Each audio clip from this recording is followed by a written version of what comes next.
Welcome back to the channel, man. It's your boy Jay over here at Black Arms 223. As you can tell from the thumbnail, you already know what time it is. We're coming back at you with another one, but this time, you know I love my FNs, but we're going to take it to a whole new level, and we're going to talk about that Apex makeover. You already know what time it is. You got the trigger, you got the striker, you got the sear.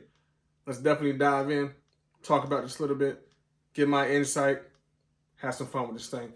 Don't forget, man, like, subscribe, hit that notification bell. Let's continue to get these videos out, man. Let's go. We killing the other intros. There's room for you to learn and to grow. Step up your info. Yeah. Put up a pistol. It's Black Arms 223. This is the intro. Before we dive into the in-depth parts of the video, let's definitely make sure the firearms are clear so we have no issues at all with this video. First one up, Apex, clear mag. Nothing in the chamber. We are good to go. Standard 509, nothing changed to it. We're still gonna have this as an example to show you guys. That one's also clear. Both guns are good to go. Let's definitely dive in, man. And again, let's have some fun. Look at the As you can see, man, the first thing we had to switch out was that Apex tactical striker. We took out the old one, put in a new one that you can see the difference between the two, how thicker it looks before the previous one. Then we went on to the Apex sear. As you can see, swap those two out, make it more consistent. Then we also, after that, went on to changing out the trigger. As you can see, went to the flat face versus the curve. These are definitely the three parts we kind of interchange with this actual gun. Man, I appreciate you guys taking a look at that in-depth, kind of detailed parts of what we had to change out and kind of give this thing that Apex makeover. You already know. And shout out to Apex as well. Do have to drop that note. They did send me out this trigger, striker, and sear as well to kind of give this whole thing a makeover and give my honest opinion on it, right?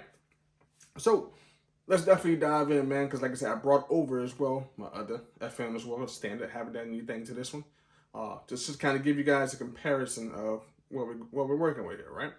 So let's start with the standard, right? This is out of the box. Haven't done anything to this but slap on my Olight. You know I love Olight. That's just my thing, guys. Talk trash all you want. It's not changing. Appreciate it. But out of the box, man. This is the FN compact tactical version. Beautiful gun, man. I love this thing, right? This is the standard trigger for it, right? Now, is this a good trigger? Yeah, man, it's definitely a good trigger for an out-of-box trigger. Love this thing. But it does have room for improvement. Almost everything does, man. But this one does have room for improvement. Starting with one, the hinge trigger, man. I don't like it. It doesn't, to me, it doesn't feel natural. It's like I said, you can definitely get your shot off on target consistently with it. But it's just not a natural feel to me. You know, and I want to make sure, like, I'm already left hand. I want to make sure everything is smooth every time I pull that trigger. To stay on target, move on to the transitions, different double taps, whatever I want to do to kind of get my training in, man. I want to make sure that trigger feels comfortable so I'm not trying to scramble in the middle of that shot. Now, like I said, out of the box, man, you're looking at a trigger that can range from 5.5 pounds all the way up to 7.7, but the standard, what I ran across with this thing is probably about 6+ pounds on that first trigger pull, right? Let's take a look at it. First pull. Now let's look at the reset. This is what I kind of don't like. Look at the long travel for the reef. It's out here. Look at that again. Reset, up. Pull back. It still has some take up on the reset. Then it breaks. See that? It felt a lot of take up, didn't break. Now, what I love about Apex, man, they took this thing to a whole nother level. So let's dive in on that one and kind of get some in-depth details when it comes to the Apex makeover, right? So, like I said again, man, out of the box, we went ahead and changed out the striker, the FN striker with the Apex striker. As you can see from the quick glimpse I gave you guys earlier, how beefy that striker is compared to the FN striker. Thicker, heavier, more solid feel to the gun. No, it doesn't add a bunch of weight to it, but it's well built so that piece doesn't break. That's one main issue a lot of people are having with that actual piece. It breaks from FN. After long periods of shooting, a couple thousand rounds, like I said, some people say it has broken on them and they had to replace it. It's a headache, man. You don't want to have to go through that.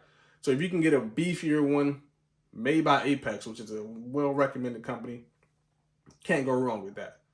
Also, send over the trigger sear. It's the component that holds the striker, that allows the striker to fire forward, come back, do it again. They sent over that one as well, which as you can see from the video, nice, sturdy, polished look with the Apex logo on top of it. Now, that was, I would say, tricky to put in, but it was fun to put in. What I'll do as well is I'll drop the links below for every individual video that you're going to need, right, to install the trigger, striker, the sear for this gun. Now, is it a challenge putting it in yourself? Depends, man. If you like building stuff, like making stuff, it's going to come to you naturally.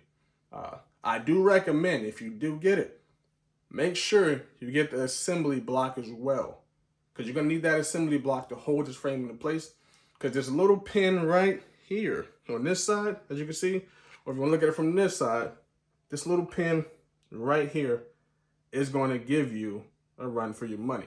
So you want to make sure the gun is stable and in a position where if you're banging it out, you don't break your frame.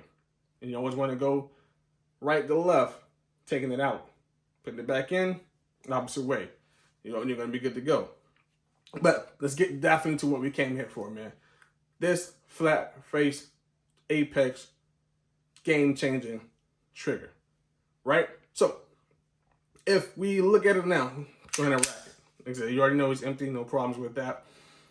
Now, like I said, flat face. Look at this. Straight pull, wall, crisp break. Love it. Let's run it again. Here's a reset on it. Look how short this reset. Oh, sorry guys, my finger slipped on that. No worries. We'll leave that as a blooper reel. Laugh all you want. Let's roll. Do it again. Right? Pull, wall, break. Crisp. As you can hear it, it's crisp, man. It sounds so good. Works so well. It fits your finger amazingly, right? Here's a reset. Wall. Boom. Man, this thing feels so good and so natural in hand, man. As you can see.